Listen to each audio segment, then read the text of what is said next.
কংগ্ৰেছে 22টা সিটত ইলেকশন খেলিব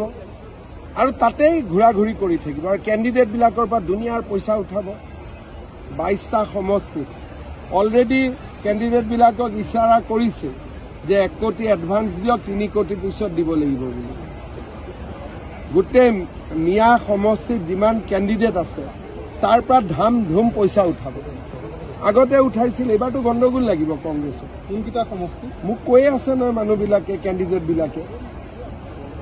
কোনকিটা সমষ্টি এই যিকেইটা 22টা সমষ্টি সিজন গামৰ পৰা বাগবৰৰ পৰা মন্দিয়াৰ পৰা সমৰিয়াৰ পৰা গোটেইখিনি আৰু দলগাঁৱৰ পৰা মিয়াৰ কথা ক'লে কংগ্ৰেছৰ খং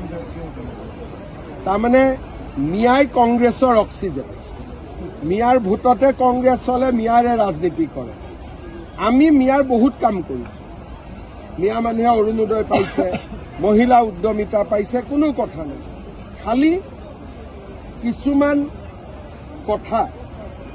যে কবাত খালি মাটি পালে বহি দিয়ে যিবিলাক বেয়া কথা মই বেয়া বুলি কওঁ ভাল কামখিনি ভাল হ'ব কংগ্ৰেছে এটা নিৰৰ্থক প্ৰচেষ্টা কৰি আছে কাৰণ Zubeen Garg Congress BJP CPM CPI সকলোৰে কোনো এটা দলৰটো নহয় তেওঁলোকে জুবিনক কংগ্ৰেছীকৰণ কৰাৰ প্ৰচেষ্টাটো সেইটো কোনো মানুহে ভাল নাপায় কাৰণ তেওঁলোকৰ এই প্ৰচেষ্টাৰ কাৰণে দুটা ভোট কমিব